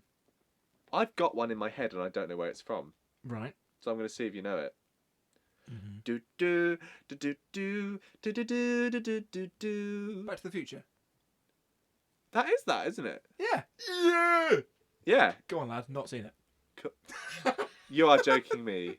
You are joking me. No, I've seen it, but I wasn't properly watching it.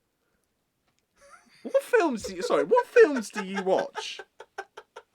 What films do you watch? Well, there's going to be a lot of Callum's confessions today. I've just been confessing the entire. Is it just Spy Kids and Garfield? Is that all you've seen, and you wanted to start a film podcast? It's a learning Yeah, that experience. qualifies. My favourite films are Spy Kids and Garfield. I'll run a film podcast. That's why I've got to make my own, because no one would have me. I might leave. Anyway, Right, okay. Got it. cool. Da, da, da, da, da. Da, da, da, da, da. Sound of Music. Oh, yes. Cool. Expertly done. Your turn.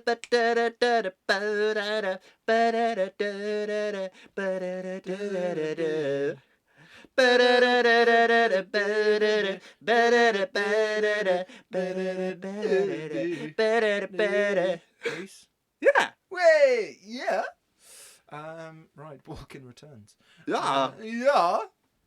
Sound like a Dutch man. Right. Got it. Da da da da da da da da. Shrek. Da, da, da, da, da, da, da, Oh, we've gotten all of da, these so far. da.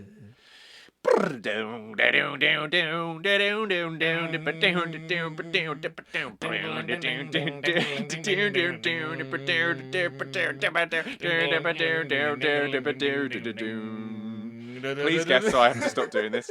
Sorry. Pulp Fiction. Pulp Fiction. Don't join in. Guess the film, Callum. Right, okay. Da da da da. Da da da da da da da. Oh, Aladdin. Da, da, da, da. It is indeed. There we go. 5 for 5. Classically trained. There we go. That's probably excruciating for people to listen to. I'm but so sorry. At least it was brief this time. Yeah, sorry about before. Yeah, Cool. so yeah, do send in suggestions for games, or this will continue happening. Yeah, so that is the episode really for today. But first, obviously, we've got to do recommendations. Yes. Recommendations for me, good sir. Right. It's like Alien, but it's not Alien. But it's very similar, but it's not Alien. And I think arguably it's a better film, Mm-hmm. but that might cause friction. Better than Alien? Have you seen The Thing? John Carpenter's The Thing. I have not. Of course you haven't, and that's okay because it's a recommendation for you. Watch The Thing. Okay. Admire The Thing. John Carpenter's film. Yeah. Admire Cronenberg's effects in it. Right. Insane. Watch The Thing. John Carpenter's version. Is it a different one? There's a few versions. Oh. John Carpenter's version. John Carpenter's The Thing with Kurt Russell. Kurt Russell. Yes. Okay, yeah. That's my recommendation for you. Where will I find it? It's the problem. I don't know. You not got this one. I haven't got this one. Ooh. I'll lend it to you this time. You've got to go out and I have find to it. Try and find it in the big wide world. The Thing. Okay, cool. The Thing. So for you, I shall Dog Day Afternoon. Dog Have Day you seen it? Afternoon. I haven't. No, so it's quite an early Al Pacino film. Okay. It's a film that I have actually seen. Yeah. Yeah, we had to watch it at university and we studied it a bit. And yeah, a really interesting film. Yeah, I would love to see what you think of it. I wasn't sure what I thought of it when I watched it. Yes, I'd love to know what you think. Cool. What of your 1,000 confessions would you like to pick today, Callum? Would you 1,000? 1,000 So many confessions. to think about. Right, so what were the confessions that we had today? So obviously Lord of the Rings you haven't was a seen big one. any of the Lord of the Rings films. You haven't seen Jurassic Jurassic Park. Park. You haven't seen Predator. No. You haven't seen Aliens. You haven't. What was the other ones? There's You so haven't lived. There's so many more and I can't remember. Right, so should we say I'll watch the original Jurassic Park? Yes. Do. I've got that on Blu-ray for you. Whee! I'll watch that then. Awesome. Okay, well, we're going to... Oh, I've got to make up a song, haven't I? You do. So, but while you're doing that, I can do a little bit of plugging. Okay, I'll figure this out. So feel free to kind of... Sorry. Crashing my guitar to around. crash things around. Feel free to kind of join in with us on this section to watch the recommendations that we have, so then you can kind of join in when we talk about it in the next episode, and you can be in the loop with it, and the same with Callum's confession. That'd be brilliant, and then we'd love to know what you thought about them as well. So that's the episode. Let's do a little bit of plugging. Yeah. Well, obviously it's going to be too late for this week, but people will be able to come the week after. Last Shot and Confess. Yeah. We're going to keep talking about it till the cows come home. It's if I may say so myself, they are two brilliant short plays. I wrote them. Roten. I wrote them. They were written by me. Roten by Chris. So if you could come and see them, that would be absolutely fantastic. Going on for 3 weeks in March. If you come and see them, that'd be fantastic. And then Chris has his one-man show coming up. You've got a few previews in Norfolk, do you? We've got a preview at St George's Theatre on the 26th of May, and then a preview at Sharing a Little Theatre on the 27th of May, and then I'm off to a venue in London, which I still can't announce because tickets aren't live yet. But yeah. Awesome. And then again, I'm in a musical called Steam, which begins in I think it's the Easter half term in April. At the Wells Maltings. So please come and see that. Thank you very much for listening. And to play us out, it's Christopher St. Clark. Improvised song. Improvised song. Off you go. Callum hasn't seen Jurassic Park and Lord of the Rings 2, but don't you worry, folks, he watches Scooby-Doo. I played the wrong chord, but it still works. Thank you very much. Goodbye.